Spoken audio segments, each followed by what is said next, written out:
얼마 전에 너무 화가 나는 기사를 읽었습니다. 여러분도 아마 접하신 분이 있을지 모르겠는데요. 50년 넘게 연락을 끊고 살다가 아들이 죽자 보험금을 챙기기 위해서 80대 친모가 나타나서 그 아들의 보험금 2억 3천만 원을 다 챙겨갔다는 기사였습니다. 근데 제가 정말 화가 났던 부분은 이걸 현재 법으로서 막을 수는 없다고 해요.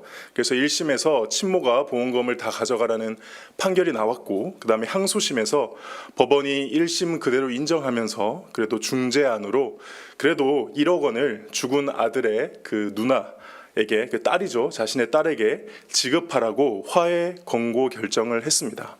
근데 그 친모는 그것을 받아들이지 않고 전액을 자신이 받아가야 한다며 법원에 그 제안을 거절했다고 합니다. 그리고 뿐만 아니라 재판을 하고 있는 중에 그 아들 앞으로 되어 있는 집과 통장도 다 자신의 명의로 바꿔놓았다고 합니다. 보험금뿐만 아니라 아들의 재산을 싹 쓸어간 것이죠. 근데 아마도 그 친모가 했다기보다는 그 친모가 떠나고 나서 꾸린 그 다른 가정의 자녀들이 그렇게 부추긴 것이 아닌가 이렇게 추정을 해봅니다. 저는 이 뉴스를 접하고 나서 무슨 생각을 했는지 아십니까? 설마 그 친모라는 사람과 그 친모의 자녀들이 교회 다니는 사람은 아니겠지? 그런 생각 안 드세요? 그렇게 하고 주일에 가서 예배를 드리면 그 예배를 하나님이 받으실까? 근데 아니다라는 확신이 있어야 되는데 이제는 솔직히 그렇게 확신을 할 수는 없을 것 같습니다. 그래도 그리스도인이 돈 때문에 그렇게 선을 넘는 행동 하지 않는다라고 목사로서 자신 있게 말할 수 있어야 되는데 그렇지 못한 요즘 현실이 너무 가슴이 아프죠.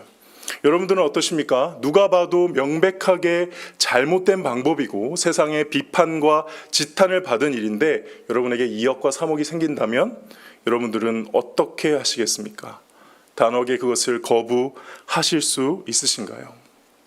어떻게 보면 오늘 본문이 이러한 문제들에 대한 기준을 잡을 수 있도록 우리를 도와준다고 믿습니다. 오늘 본문은 예수님께서 산상수훈이라는 설교를 계속하고 있는 중에 하신 말씀입니다. 이 산상수훈을 통해서 예수님의 제자인 그리스도인, 그들은 누구이며 그들은 어떻게 살아야 하는지를 계속 가르쳐주고 계시는데요. 무엇보다도 서기관과 바리새인보다 나은 의를 가지고 이 세상에 사는 존재로서 서기관들과 바리새인들이 보는 성경을 사실 어떻게 해석하고 적용해야 하며 더 나아가 서기관과 바리새인들이 중요하게 생각했던 구제와 기도와 금식을 어떻게 하는 것이 그리스도인다운 것인지 지금까지 알려주셨습니다. 그리고 더 나아가 이제는 그리스도인들이 이 세상에 살아갈 때에 구체적으로 어떻게 살아야 하는가 계속 가르쳐주는 가운데 오늘 등장하는 것이 바로 재물에 관한 것입니다. 그리스도인의 재물관, 그리스도인은 이 땅에서 부와 재산을 어떻게 다루어야 하고 그것을 가지고 어떻게 하나님께 영광을 올려드려야 하는가, 그 내용이 바로 오늘 함께 읽은 본문입니다. 먼저 19절과 20절을 보시겠습니다. 너희를 위하여 보물을 땅에 쌓아두지 말라. 거기는 좀과 동록이 해하며 도둑이 구멍을 뚫고 도둑질하느니라. 오직 너희를 위하여 보물을 하늘에 쌓아두라. 거기는 좀이나 동록이 해하지 못하며 도둑이 구멍을 뚫지도 못하고 도둑질도 못하느니라. 19절에 등장하는 보물을 하늘에 쌓아두라는 가르침은 사실 예수님이 한 가르침, 예수님의 독창적인 가르침은 아닙니다. 이것은 이미 유대교에서 여러 지혜 문학을 통해 오랫동안 재물에 대해서 가르쳐 주었던 내용입니다. 그래서 듣는 사람들도 예수님의 이 말씀을 들었을 때 그 내용 얘기하시는구나 라고 잘 알고 생각하며 들었을 것입니다. 먼저 보물은 우리가 해적이나 이런 존재들이 찾아다니는 그런 의미의 보물이 아니고요. 그 어원의 의미상 저장된 재물, 저축된 부, 다시 말해 저장하고 저축하는 개념이 함께하는 부를 의미합니다. 그래서 우리에게는 예금이나 적금이 될 것이고요. 어떻게 보면 주식이나 부동산도 될 것입니다. 근데 그 보물을 어떻게 하라고 하십니까? 땅에 쌓아두지 말고 어디에 쌓아두라? 하늘에 쌓아두라는 겁니다. 땅에 쌓아두면 좀과 동록이 해할 것이고 도둑이 훔쳐갈 것입니다. 여기서 좀은 의복을 갉아먹는 해충이고 동록, 구리를 부식시키는 녹이라고 하는 이 동록은 원어상 그 의미가 분명치 않은 채 이렇게 동록이라고 번역은 했는데 그 의미가 먹어 들어간다라는 의미로 부패와 부식을 의미합니다. 그래서 고대 헬라어에서는 이거를 충치라고도 의미를 했다고 합니다. 중요한 것은 이 좀과 동록이 파괴되고 멸절되는 의미로 구약 성경에는 사용된다는 것이죠. 그래서 이사야서 50장 9절에 보면은 그들은 다 옷과 같이 헤어지며 좀이 그들을 먹으리라 라는 말씀도 있고요. 호세아서 5장 12절에 보면요, 에브라임에게는 좀 같으며 유다 족속에게는 썩이는 것 같도다 하며 이미 이 개념은 구약에서 파괴되고 멸절되는 개념으로 계속 쓰이고 있었습니다. 신약에도 비슷한 말씀이 등장합니다. 야고보서 5장 1절에서 3절 보시면은 또 이건 부자들에 대한 말씀입니다. 들으라 부한 자들아, 너희에게 이 말 고생으로 말미암아 울고 통곡하라. 너희 재물은 썩었고 너희 옷은 좀 먹었으며 너희 금과 은은 녹슬었으니 라며 이 이야기가 나오죠. 그만큼 우리가 가지고 있는 재물들이 어떤 거라는 것입니까? 어느 순간인가 사라질 것들이라는 것을 강조하죠. 그리고 19절에 도둑이 구멍을 뚫고 도둑질하느니라 라고 되어 있는데요, 예수님 시절에는 집을 이제 진흙 벽돌로 지었기 때문에 실제로 도둑들이 벽에 구멍을 내어서 침범하여 귀중품을 훔치기도 했다고 합니다. 결국 이 땅에서 재물을 열심히 모아봤자 좀과 동록으로 인해 또는 도둑으로 인해 없어질지 모른다. 너희는 그렇게 걱정하며 살게 될 것이다. 차라리 그 재물을 어디에 쌓아라? 하늘에 쌓아라. 그러면 하나도 빠지지 않고 다 너의 것이 될 것이다. 이렇게 말씀하고 계시는 겁니다. 그리고 21절에서 23절까지는 왜 보물을 이렇게 하늘에 쌓아둬야 되는지, 왜 땅에 쌓으면 안 되는지 그 이유를 설명하십니다. 우리 21절부터 23절까지 한 목소리로 읽겠습니다. 시작. 내 보물 있는 그곳에는 내 마음도 있느니라. 눈은 몸의 등불이니 그러므로 내 눈이 성하면 온몸이 밝을 것이요 눈이 나쁘면 온몸이 어두울 것이니 그러므로 내게 있는 빛이 어두우면 그 어둠이 얼마나 더하겠느냐. 한마디로 재물에 집착하는 자의 그 마음의 눈이 어두워져서 영적 어두움을 처하게 된다. 영적 어둠에 처하게 된다는 이야기죠. 그래서 22절에 잘 보시면 이 내 눈이 성하면 할 때 이 성하다는 단어는요, 우리가 생각하는 성한 눈, 건강한 눈, 육체적으로 건강한 눈을 이야기하는 것이 아니고요. 이건 윤리적인 표현입니다. 신약의 말씀의 용례를 비춰보면 재물에 있어서 관대하고 너그러운 눈이에요. 그래서 고린도후서 9장 11절 말씀에 보면 너희가 모든 일에 뭐라고 되어 있습니까? 넉넉하여 너그럽게 할 때 이 너그럽게가 이 성하다는 단어와 같은 단어예요. 그래서 이거는 철저하게 재물에 대한 눈을 말하는 겁니다. 여기서 성한 눈은 무엇입니까? 재물을 넉넉하게 나누며 인색하지 않은 마음입니다. 마찬가지로 23절에 여기 눈이 나쁘면 이라고 되어 있는 이 나쁘다는 것도요, 육체적으로 눈이 나빠서 안질이 있거나 하는 그런 상태를 말하는 것이 아니라 재물에 집착하고 인색한 마음을 가지고 있는 눈을 말하죠. 잠언 28장에 정확하게 나와 있습니다. 악한 눈이 있는 자는 뭐를 얻게만 급급하고 재물을 얻게만 급급하고. 그래서 결국 재물을 너그럽게 나눌 수 있는 눈을 가진 자가 영적으로 어떤 몸입니까? 밝은 몸이라는 겁니다. 반면에 재물을 나누는데 인색하고 재물에 집착하며 사는 자가 영적으로 어떤 자입니까? 어두운 자다. 이렇게 재물에 대해서 가르쳐 주는 것이죠. 그리고 마지막으로 결정타와 같은 말씀을 24절에 주십니다. 우리 다 함께 읽도록 하겠습니다. 24절 시작. 한 사람이 두 주인을 섬기지 못할 것이니 혹 이를 미워하고 혹 이를 중히 여기고 저를 경히 여김이라. 너희가 하나님과 재물을 겸하여 섬기지 못하니. 하나님과 뭐를 겸하여 섬기지 못한다고요? 재물을. 실제로 한 명의 종이 두 주인을 섬기는 일이 있기는 하였습니다. 예를 들어 두 명의 형제가 한 종을 소유한 경우였습니다. 근데 여기서 말하는 그 개념이 아니고요, 한 사람이 두 주인을 섬기지 못한다는 것은 한 종이 두 주인을 섬길 경우에는 어느 주인도 성실하게 전심을 다해 완전하게 섬길 수가 없다는 것이죠. 그러므로 한 주인을 정하여 완전하고 일관성 있게 섬기라는 것을 권하는 말씀입니다. 근데 그 두 주인이 누구라고요? 하나님과 재물입니다. 이건 놀라운 대조입니다. 하나님과 바알도 아닙니다. 하나님과 로마 황제도 아닙니다. 하나님과 재물이라는 거죠. 다시 말해 진정으로 내 마음 가운데 하나님의 자리를 빼앗는 우상이 무엇인지를 이 말씀을 통해 분명하게 보여주는 것입니다. 우리의 신앙을 위협하는 아주 무서운 유혹, 끔찍한 덫, 우상은 무엇입니까? 재물이라는 것이죠. 그러므로 오늘 본문은 다음 디모데전서 말씀과 그다음에 히브리서 말씀을 적용하고 결론을 내릴 수 있을 것 같습니다. 디모데전서 6장 9절에서 10절에 보면은 부하려는 자들은 시험과 올무와 여러 가지 어리석고 해로운 욕심에 떨어지나니 곧 사람으로 파멸과 멸망에 빠지게 하는 것이라. 돈을 사랑함이 일만하게 뿌리가 되나니 이것을 탐내는 자들은 미혹을 받아 믿음에서 떠나 많은 근심으로써 자기를 찔렀도다. 히브리서 13장 5절 말씀입니다. 이거 다 함께 읽어보겠습니다. 시작. 돈을 사랑하지 말고 있는 바를 족한 줄로 알라. 그가 친히 말씀하시기를 내가 결코 너희를 버리지 아니하고 너희를 떠나지 아니하리라 하셨느니라. 아멘. 사랑하는 평화교회 성도 여러분, 우리는 재물이 아닌 하나님만을 우리의 주인으로 섬기는 주의 백성인 줄 믿습니다. 돈을 사랑하기보다 하나님만을 사랑해야 하는 것입니다. 근데 너무 당연하고 잘 아는 내용들이죠. 들으시면서 난 그렇게 생각 안 하는데 라고 하신 분 계십니까? 이미 많이 들었던 말씀입니다. 근데 오늘 이 본문을 조금만 더 깊게 해석하기 위해서 저와 여러분들이 해석하고 묵상하는 가운데 좀 주의해야 될 포인트 3가지만 찝어드리도록 하겠습니다. 첫 번째 해석 포인트는요, 바로 재물을 그 자체를 부정하는 가르침은 아니다는 거예요. 우리가 본문 24절에 보면, 아까 제가 읽었던 24절에 보면 혹 이를 미워하고 저를 사랑하거나 라는 표현이 나옵니다. 그래서 예수님께서 재물을 미워하고 하나님만 사랑해라, 그래서 재물을 축적하는 것, 재물을 미워해야 되니까 그 자체를 금지하시는 표현으로 오해하기 쉽습니다.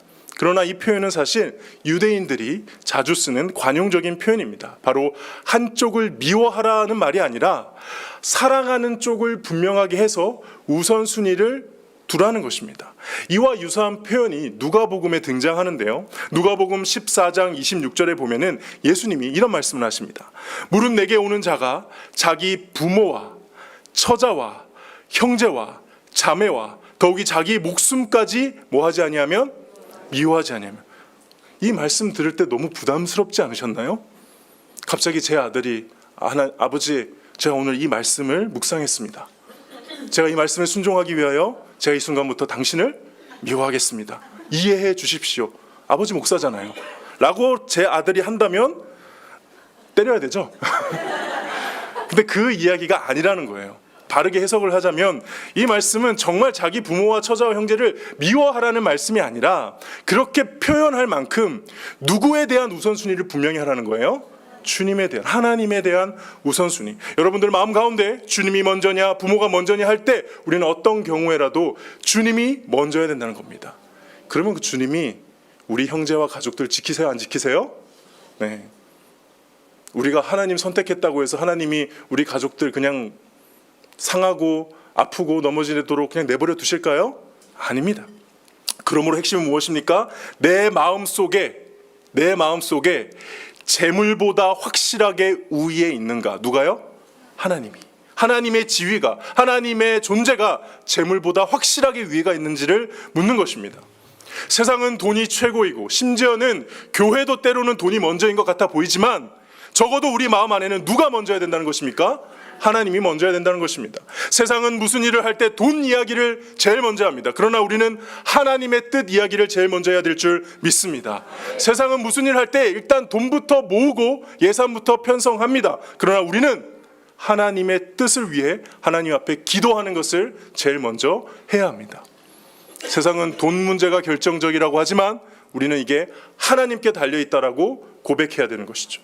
그래서 세상은 돈 계산한 다음에 이거 안 된다라고 단념할지라도 우리는 하나님이 안 된다라고 하시기 전까지는 하나님이 뜻이라면, 하나님이 개입하신다면 가능하다는 믿음 갖고 하나님 앞에 엎드릴 수 있는 것이 바로 재물을 보다 하나님을 어디에 두는 겁니까? 더 소중히 두고 재물을 미워하고 하나님을 사랑하는 마음의 상태인 줄 믿습니다. 재물을 미워하고 하나님을 사랑하는 저와 여러분 되시기를 주님의 이름으로 축복합니다. 두 번째 해석의 포인트는 재물 쌓는 것을 이제 그만두라고 하는데 지금 당장 멈추라는 표현입니다. 이 표현이 19절과 20절을 다시 보면요, 너희를 위하여 보물을 땅에 어떻게 하지 마라? 쌓아두지 마라. 그리고 20절에 보면 너희를 위하여 보물을 하늘에 어떻게 해라? 쌓아두라 할 때 이 쌓아두지 마라와 쌓아두라는요, 그 문법에 맞게 정확하게 해석을 하면 현대 시조를 강조해서 쌓아두지 말라는 쌓기를 지금 그만해라 라는 뜻이고요, 쌓아두라는 것은 지금부터라도 당장 쌓기를 시작해라는 말입니다. 말씀을 듣는 지금 당장 너의 마음속에 부터 그렇게 하라는 거죠. 마음에서부터 이 땅에서 재물을 쌓지 않고 하늘에 쌓겠다라고 다짐부터 하고 결심하고 결정하고 최대한 기회가 나는 대로 빨리 그것을 실천하라는 말씀입니다. 그러므로 여기서 깨달을 수 있는 건 무엇일까요? 지금 가르쳐 주시는 가르침이 돈 많은 부자에게만 해당되는 교훈이 아니라는 거죠. 이건 누구한테도 해당되는 겁니까? 네, 저와 여러분처럼 돈 별로 없는 사람들. 돈 많으세요? 저 좀 주시죠. 돈 별로 없잖아요. 그 사람들도 유의하다는 거죠. 쌓아진 상태에 대한 예수님의 정죄라면은 예수님 뭐라고 하셨을까요? 그 재산 팔라고 하시겠죠. 실제로 부자 청년이 왔을 때 재산 팔고 나를 따르라고 했죠. 근데 예수님이 여기서 지적하시는 것은 쌓아진 것 자체가 아니라 지금 어디에 쌓고 있는지를 지적한 겁니다. 어디에 쌓으라는 것입니까? 땅이 아니라 하늘에. 그러므로 지금 저와 여러분은 당장 재물을 쌓아야 할 줄 믿습니다. 돈을 열심히 벌어야 할 줄 믿습니다. 성실하고 정직하게 재물을 얻어나가야 할 줄 믿습니다. 근데 어디에 쌓기 위해서? 하늘에 쌓기 위해서. 그렇게 말씀하고 있는 것입니다. 그래서 애초에 돈 많은 사람에게 너희 좀 가난한 사람들에게 재물 좀 나눠줘라 라는 식의 교훈이 아닌 거예요. 저와 여러분처럼 돈 별로 없는 사람들, 기분 나쁘지 않으시죠? 네, 돈 별로 없는 사람들, 난 돈 많으니까 돈 별로 없으니까 상관없겠지, 이런 본문을 보고 그냥 쓱 지나갈 본문이 아니라는 거예요. 저는 사실 부자 관련된 본문 보면 옛날에 그렇게 많이 지나갔어요. 왜냐하면 저는 부자가 아니었거든요. 저는 어렸을 때부터 꿈이 집에 화장실이 있는 집에서 사는 거였습니다. 그런 집에서 안 살아보셨죠? 집이 바깥에 화장실이 있으면은 진짜 배가 아플 때 나가야 되는 그 귀찮음 모르시죠? 전 집에 밖에서도 집에 화장실이 있었으면 좋겠다라고 생각하며 하나님께 기도하며 지금까지 살아와서 지금은 화장실이 2개인 집에서 살고 있습니다. 너무 행복합니다. 세상에서 제가 제일 부자인 것 같아요. 그러다 보니 부자 관련된 말씀을 그냥 넘어갈 때가 많았어요. 제일 은혜되는 말씀이 뭐예요? 부자가 천국에 들어가는 것은 낙타가 바늘귀에 들어가는 것보다 어렵다. 얼마나 은혜됩니까? 난 부자가 아니니까. 그렇죠? 부자들 쌤통이다. 근데 오늘 그런 식의 본문이 아니라는 겁니다. 저와 여러분같이 돈 별로 없는 사람도 이 말씀에 비추어서 나의 인생을 면밀하게 점검하면서 나의 인생에 비록 많은 재물은 아니다 할지라도 분명 하나님이 나에게 재물을 주셨는데 나 그거 어디에 쌓고 살았느냐, 땅에 쌓고 있었나 하늘에 쌓고 있었나. 땅이라면 지금 당장 결단하라는 것이죠. 이제 그만 쌓아라, 하늘에 쌓아라. 어떻게 하면 내가 진짜 몇 푼은 아니지만 이 재물들을 하나님께 쌓을 수 있을까 지금부터 고민하고 저와 여러분이 할 수 있는 실천을 해야 될 줄 믿습니다. 가난하다 하여 이 본문이 나와 상관없다 생각 않으시기를 바랍니다. 그리고 하늘의 보물을 쌓기 위해서 우리에게 주신 모든 물질을 소중히 여기는 저와 여러분 되시기를 주님의 이름으로 축복합니다. 세 번째 해석의 포인트는 누가복음의 어리석은 부자의 제가 오타가 났네요. 어리석은 부자의 비유와 그 다음에 불의한 청지기 비유를 통해서 이 본문을 보는 겁니다. 그러니까 오늘 이 예수님의 가르침은요, 누가복음에도 나오는데 오늘 가르침은 이 가르침만 모아놓은 설교예요. 근데 누가복음에 가면요, 그 가르침을 한 주변의 배경과 함께 그 가르침에 대해서 관련된 비유를 예수님이 말씀하세요. 그게 등장하는 게 바로 어리석은 부자의 비유와 불의한 청지기의 비유입니다. 오늘 말씀을 읽고 아무리 묵상해도 이해가 안 된다면 일단 먼저 가서 어리석은 부자의 비유를 좀 보고 오세요. 불의한 청지기의 비유를 보고 오시라는 겁니다. 먼저 보물을 하늘에 쌓아두라는 말씀은 누가복음 12장에 있는데요, 바로 그 본문 앞쪽에 우리가 잘 아는 어리석은 부자의 비유가 있습니다. 어느 한 부자가 물질을 모아갑니다. 재물을 모아갑니다. 곡식을 모아갑니다. 근데 모으는데 창고가 부족해요. 그래서 어떻게 합니까? 창고를 부수고 더 크게 짓습니다. 그리고 지고 나서 이제 부자가 즐기려고 하니까는 하나님이 어떻게 하셨습니까? 데려가셨다라는, 정말 가난한 사람 입장에서 보면은 속이 시원한 그런 너무 은혜로운 본문입니다. 왜 이런 본문을 묵상 안 하고 계십니까? 근데 거기에 되게 중요한 말씀이 있는데 누가복음 12장 21절을 보시면 자기를 위하여 재물을 쌓아두고 누구에 대하여? 하나님에 대하여 부여하신. 여기서도 재물과 뭐가 비유돼요? 하나님이죠. 그래서 이 이야기는 아까 우리가 얘기했던 천국에 이제 재물을 쌓아두라는 그 메시지와 관련된 겁니다. 그리고 두 주인을 섬길 수 없다는 말씀은 누가복음 16장에 나오는데요. 이게 우리가 잘 아는 불의한 청지기 비유입니다. 무슨 내용입니까? 주인의 소유를 맡은 청지기가 아주 주인에게 이제 주인 몰래 막 썼나 봐요. 그래서 주인에게 해를 끼치고 손해를 끼니까 주인이 화가 나서 어떻게 합니까? 너 해고야 라고 얘기합니다. 이제 해고는 했는데 바로 잘린 게 아니고요. 기간이 좀 있었나 봐요. 그래서 완전하게 해고돼서 쫓겨나기 직전까지 청지기가 어떤 생각을 하죠? 내가 이 권한을 가지고 주인에게 빚진 사람들 다 불러 모은 다음에 그 빚을 탕감해주죠. 많이 반으로 줄여주고 감해줍니다. 그리고 나서 해고되고 나서 자기가 이제 그 사람들한테 가서 도움을 요청하려고 그런 행동을 하는데, 놀랍게도 주인이 그걸 보고 화를 내야 되는데 어떻게 하십니까? 칭찬을 해줘요. 이 비유 잘 이해 안 되시잖아요. 근데 이 비유의 핵심은 뭐냐면, 청지기가 주인의 것을 자기의 것이라고 착각하고 흥청망청 쓰다가 이게 내게 아니구나 라고 깨닫고 나서는 뭘 준비했다는 거예요? 쫓겨난 뒤를 준비했다는 거죠. 적용하자면 이 땅에서 우리가 가지고 있는 재물이 내 것인 양 흥청망청 모으고 쓰다가 이게 죽으면 내게 아니구나 라는 걸 깨닫고 죽고 난 뒤를 준비하는 재물 사용, 그거를 보고 주인이 뭘 한 겁니까? 칭찬을 한 겁니다. 그래서 누가복음 16장 9절에 보면은 내가 너에게 말하노니 불의의 재물로 친구를 사기라. 여기서 중요한 거는 그리하면 언제요? 그 재물이 없어질 때. 이게 중요한 포인트예요. 그 재물이 없어질 때를 대비하는 이 모습이 지혜로웠던 겁니다. 그러므로 이 두 비유에 근거해서 우리가 오늘 본문을 해석할 때 무엇과 연결을 시켜야 되냐면은 바로 재물을 죽음하고 연결시켜서 저와 여러분은 묵상을 해야 됩니다. 뭐랑 연결시켜야 된다고요? 죽음이죠. 재물에 대한 묵상을 하시려거든요. 저와 여러분은 죽고 난 뒤 그 재물 어떻게 사용했는지를 놓고 하나님 앞에 서게 될 것을 염두하고 묵상을 하는 거라는 겁니다. 내가 이 땅에서 재물을 모으고 사용한 것이 나의 죽음 이후에서 천국에서는 무슨 의미가 있는가? 땅에서는 저축을 잘했지만 하늘에서 저축을 하지 못한 이 어리석은 부자의 모습은 아닌가? 아니면 해고된 이후에 때를 지혜롭게 준비한 이 청지기의 모습인가? 나를 돌아볼 수 있어야 되는 것입니다. 사랑하는 성도 여러분, 여러분들은 여러분들의 통장을 보면서 죽음을 묵상하십니까? 그 통장에 있는 거 다 내 것 같죠? 너무 저주스러운 표현이네요, 그죠? 이런 표현 위험한 거긴 한데, 근데 실제 그렇죠. 아까 같은 얘기도 처음에 설교를 시작하며 든 예화도 그렇죠. 내 건 것 같은데 내 게 아니에요. 언제까지만 내 거예요? 하나님이 주실 때까지만 내 건 거예요. 그럼 주셨을 때 우리는 어떤 청지기가 되어야겠습니까? 통장을 보며, 물질을 보며, 재물을 보며, 재산을 보며, 주식을 보며, 부동산을 보며 저와 여러분은 죽음을 묵상해야 될 줄 믿습니다. 아멘이 안 나오네요. 하나님께서 우리에게 주신 모든 물질을 바라보며 죽음 이후 이 물질을 갖고 내가 어떻게 썼는지를 하나님께 평가받는다는 사실 기억하시고 그렇게 살아가는 저와 여러분 되기를 주님의 이름으로 축복합니다. 자, 오늘 본문을 통해서 하나님께서는 여러분들에게 어떤 말씀을 하고 계신가요? 저는 한 다음 3가지 정도를 좀 묵상하고 간단하게 나누고 말씀을 마칠까 합니다. 첫 번째 묵상은요, 누구의 종이 될 것인가 하는 것입니다. 누구의 종이 될 것인가.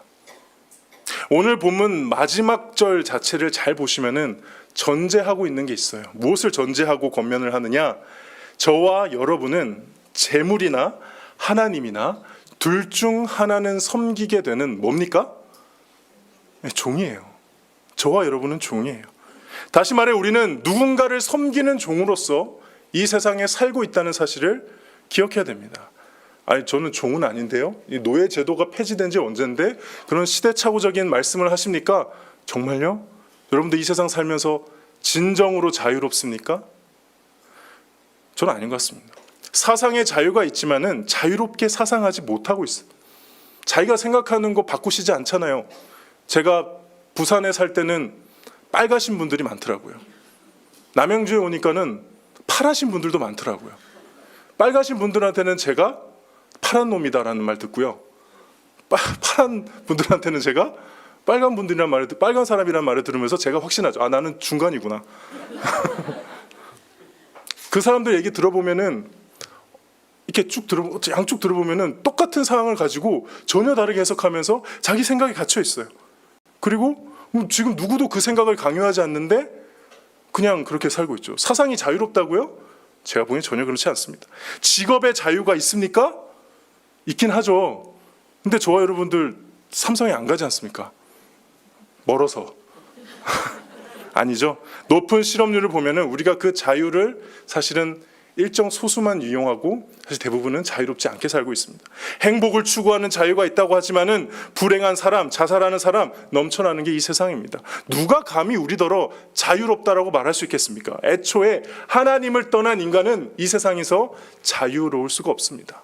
로마서 6장 6절에 보면 우리가 알거니와 우리의 옛사람이 예수와 함께 십자가에 못 박힌 것은 죄의 몸이 죽어 다시는 우리에게 죄에서 종노릇하지 아니하려 함이니, 이 말은 무슨 말이에요? 우리가 어디에 종노릇하고 있었다는 거예요? 죄의 종노릇하고 있었다는 겁니다. 갈라디아서 4장 3절입니다. 이와 같이 우리도 어렸을 때에 이 세상의 초등학문 아래에 종노릇했다. 여기서 초등학문은 율법이고 종교입니다. 이 안에서 종노릇했다는 거예요. 갈라디아서 4장 8절 너희가 그때 하나님을 알지 못하여 본질상 어디에 종노릇했다고요? 하나님이 아닌 자들에게 종노릇했대요. 디도서 3장 3절입니다. 전에는 어리석은 자요 순종하지 아니한 자요 속은 자요 여러 가지 정욕과 행락에 뭐한 자요? 정욕과 행락에 종노릇하고 있죠. 히브리서 2장 15절입니다. 죽기를 무서워함으로 한평생 매여 종노릇한다. 어디에 종이 돼 있습니까? 죽음에 종노릇하고 있죠. 우리는 죄에게 종노릇했고요. 율법이라는 초등학문 아래 종노릇했고요. 하나님이 아닌 자들, 정욕과 행락, 그리고 죽음에 종노릇하며 살다가 누구를 만난 겁니까? 예수 그리스도를 만나고 자유를 얻게 된 것이죠. 근데 그 자유를 가지고 여러분들 뭐 하시나요? 뭐 해야 되나요? 다시 예수님의 종이 되는 거예요. 고린도전서 7장 22절입니다. 주 안에서 부르심을 받은 자는 종이라도 주께 속한 자유인이요 또 그와 같이 자유인으로 있을 때 부르심을 받은 자도 뭐라고요? 그리스도의 종이니라. 에베소서 6장 6절입니다. 눈가림하여 사람을 기쁘게 하는 자처럼 하지 말고 누구의 종처럼? 그리스도의 종들처럼 마음으로 하나님의 뜻을 행하라. 그리스도인의 정체성은 주인이 아니라 종입니다. 내 마음대로 할 수 있는 자유가 아니라 내 마음을 예수님께 순종하고 복종하는 자유입니다. 그리고 더 나아가 내 주위에 있는 형제 자매에게도 순종하고 복종하고 종이 되는 자유이죠. 갈라디아서 5장 13절입니다. 형제들아 너희가 자유를 위하여 부르심을 입었으나 그러나 그 자유로 육체의 기회를 삼지 말고 오직 사랑으로 서로 종노릇하라. 우리는 서로에게 종노릇 안 하고 싶어 하잖아요. 목사인 저도 그렇더라고요. 나한테 이런 대우를 했다고 티는 절대 안 내지만 속으로 분노하고 티 안 내며 그 사람 미워하고. 근데 아직 저도 보면 종이 아니었던 것 같습니다. 여러분은 어떠십니까? 예수 그리스도의 종이십니까? 로마서 1장 1절에 바울이 로마 교회 성도들에게 제일 먼저 자신을 소개할 때 뭐라고 하죠? 예수 그리스도의 종이라고 하죠. 여러분들 종이 되실 마음이 있으십니까? 저와 여러분 예수님의 종인 줄 믿습니다. 두 번째 묵상은요, 내 결정의 솔직한 이유는 하나님이 아신다는 거예요. 내 결정의 솔직한 이유를 하나님은 아신다. 오늘 본문과 아까 제가 누가복음의 그 비유와 연결했잖아요. 그 어리석은 부자의 비유를 잘 보면요, 누가복음 12장 17절에서 19절에 보면요, 이런 표현이 나옵니다. 심중에 생각하여 이르되, 어디에 생각하여 이르되? 그렇죠. 지금 어리석은 부자가 다른 사람과 의논한 게 아니에요. 누구한테 의논해서 막 소문난 거 아니에요. 혼자 생각해서 심중에 생각하여 이르되 내가 곡식을 쌓아둘 곳이 없으니 어찌할까 하고, 또 이르되 내가 이렇게 하리라. 곧 내 곡간을 헐고 더 크게 짓고 내 모든 곡식과 물건을 거기 쌓아두리라. 또 내가 누구에게 이르되? 내 영혼에게 이르되. 다른 사람한테 말 안 했어요. 내 영혼에게 이르되 영혼아 여러 해 쓸 물건을 많이 쌓아두었으니 편안히 먹고 마시고 즐거워하자 하리라. 아직 부자는 겉으로는 별로 한 게 없어요. 죄를 지은 게 없습니다. 재물을 아직 흥청망청 쓰지도 않았고요. 이제껏 그냥 창고를 부수고 다시 지었을 뿐입니다. 겉으로 보았을 때 우리는 그 부자가 어떤 마음, 어떤 생각으로 모았는지 보는 사람은 모릅니다. 그러나 누구나 아십니까? 하나님 아시죠? 하나님이 이 부자의 심중을 정확하게 하시고 이 심중으로 한 말을 정확하게 들으셨으며 그 심중에 대한 말에 하나님이 응답을 하셨습니다. 내가 오늘 너의 영혼을 찾으면 네가 여태껏 모은 거 다 어떻게 되겠니? 그가 재물을 쌓으려고 창고를 만든 것이 겉으로 보았을 때 가난한 사람을 돕기 위해 한 것일 수도 있지 않습니까? 재물을 모아서 나중에 교회 건축을 하려고 한 것일 수도 있지 않습니까? 어떤 좋은 일을 하기 위해 낭비하지 않고 잘 저축하기 위해 창고를 지은 걸 수도 있지 않습니까? 창고만 보면은 부자가 왜 창고를 만들었는지 적어도 우리는 알지 못하는데 누구는 정확하게 안다는 거예요? 하나님. 부자가 왜 그런 결정을 했는지. 청지기 비유도 마찬가지입니다. 청지기 비유의 그 내용을 보면 오늘 성경 고주는 안 보겠지만 거기에도 청지기가 속으로 이르되 하면서 자신의 생각을 얘기해요. 근데 그 생각, 직분이 뺏기고 난 뒤에도 나는 먹고 살아야겠다라고 했던 그 행동을 속으로만 말하고 행동을 했는데 주인이 그것을 어떻게 한 겁니까? 꿰뚫어 보신 겁니다. 왜 그런 행동을 하는지. 똑같이 이전에도 주인의 소유를 낭비한 것이고요, 지금도 주인의 소유를 낭비한 것임에도 불구하고 이번에는 주인이 칭찬을 했습니다. 왜입니까? 청지기의 마음을 정확하게 꿰뚫어 보고 계시기 때문입니다. 우리가 인생을 살면서 어떤 선택과 결정을 할 때 우리는 소위 합리화라는 것을 합니다. 본심을 숨기고 사람들이 이것을 어떻게 보느냐를 생각하고 또 그것에 맞게 그럴듯하게 꾸밉니다. 저도 그렇고요. 여러분도 그렇지 않습니까? 그런데 하나님은 심중에 본심이 무엇인지 다 알고 계시대요. 그 심중의 본심에 하나님은 응답하신대요. 저는 이 사실이 너무 무서웠습니다. 정말 가능하면 하나님 앞에서 하는 생각뿐만 아니라 사람들 앞에서도 내 마음의 생각대로 정직하게 행해야겠구나. 이사무엘 목사 그런 사람이 아닌 줄 알았는데 나중에 알고 봤더니 그런 사람이었어 하게 되면 너무 부끄럽잖아. 그럴 수 있는 거잖아요. 지금 우리가 솔직히 겉모양만 봤을 때 만약에 부자가 안 죽었으면 이 부자가 그렇게 나쁜 사람인지 알았겠습니까? 몰랐을 거 아니에요. 근데 하나님은 아신다 모르신다? 아신다는 거예요. 그래서 이 사실이 세 번째 묵상으로 이어지는데요, 결국 신앙을 지키는 전쟁터는 어디입니까? 마음이라는 거죠. 오늘 본문 마태복음 6장 21절에도 내 보물이 있는 그곳에 뭐가 있다고요? 이 마음도 있느니라. 이미 예수님은 마음이 중요하다는 것을 여러 번 말씀하셨습니다. 그리고 마음에서 신앙이 결정된다고 말씀하셨죠. 마태복음 5장 8절에 보시면 마음이 청결한 자는 뭐가 있나니? 복이 있나니 그들이 하나님을 볼 것이요. 마태복음 5장 28절에는 반대 내용 나옵니다. 내가 너에게 이르노니 음욕을 품고 여자를 보는 자마다 이미 뭐 했다고요? 간음했다고요. 하나님의 판단의 상태는 마음이라는 겁니다. 그러므로 오늘 본문이 재물에 대한 문제를 우리에게 가르쳐 주는 것이고 또 우리 눈이 보이는 문제, 가장 현실적인 문제를 다루는 것이 분명하지만 결국 무엇의 문제임을 다시 깨닫게 해주냐? 마음의 문제라는 거죠. 이 마음의 전쟁이라는 것입니다. 내 마음이 이 땅이 아니라 천국을 향해 진군하고 있는가? 내 마음이 영적으로 어두워지지 않게 치열하게 전투하고 싸우고 있는가?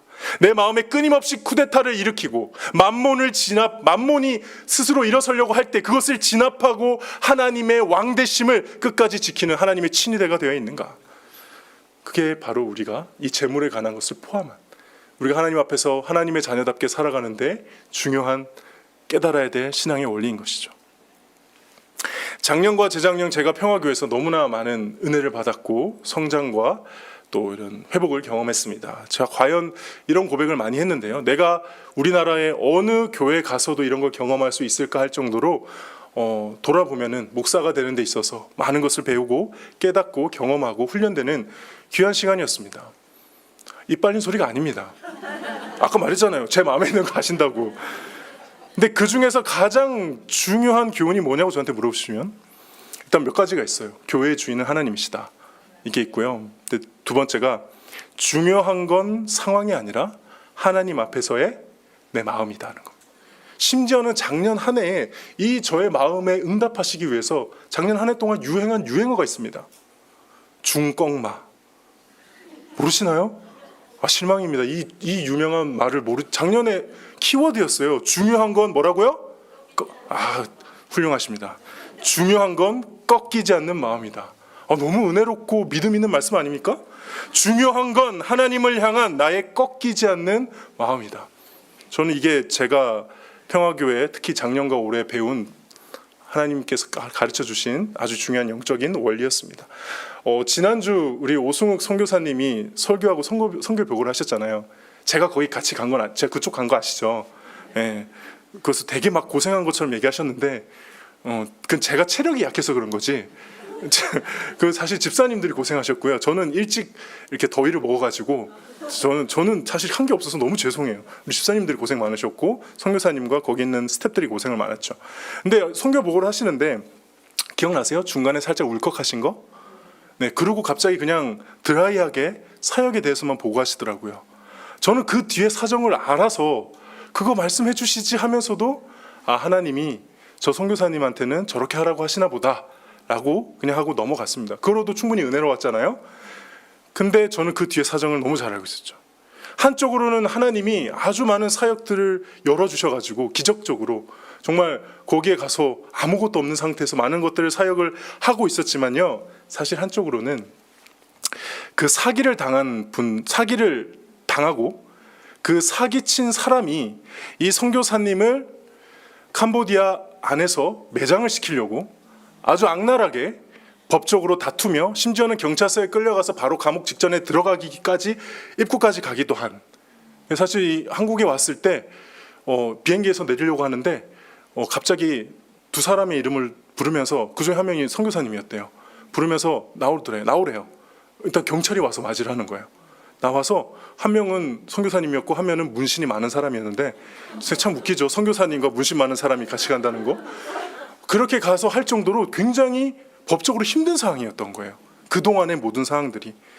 근데 너무나도 놀랍게 감사하게도 지금 이제 7년째 되는 상황에서 하나님이 그 모든 상황을 풀어주셔서 이 선교사님을 위해 증언하는 사람들이 나타나고, 어렵고 힘들 때마다 하나님이 기적을 베푸셔서 지금 공의롭게 모든 게 해결돼가는 와중에 오신 거예요. 그러니까 여기 못 오시는 건데 원래 오시게 된 거예요. 전 이 얘기 하실 줄 알았어요. 근데 하나님이 저를 통해 하게 하시네요. 근데 그 선교사님이 그런 상황에서도 계속 똑같이 정말 실없는 농담 막 하시면서 웃으시면서 열심히 사역하시더라고요. 그러면서 하신 말씀이 투트랙이다. 이 힘든 건 힘든 거고 법정 분쟁은 하는 거고, 이거는 사역은 해야 되는 거는 해야 되는 거다. 완전 우리 교회 상황 아닙니까? 전 너무 은혜 받았습니다. 결국 마음의 전쟁터에서 승리하니까 하나님께서 이 선교사님의 전쟁터에서 승리를 경험하게 하신 것이죠. 사랑하는 평화교회 성도 여러분, 무슨 아픔이 있으십니까? 무슨 어려움이 있으십니까? 저는 잘 모릅니다. 그러나 우리 마음의 전쟁터에서 지지 맙시다. 그것이 재물이든 또 다른 어떤 문제이든 나의 마음을 다스리는 확고한 나의 왕 예수 그리스도의 주권이 내 마음 가운데서부터 충분히 선포되고 승리하는 저와 여러분 되시기를 주님의 이름으로 축복합니다.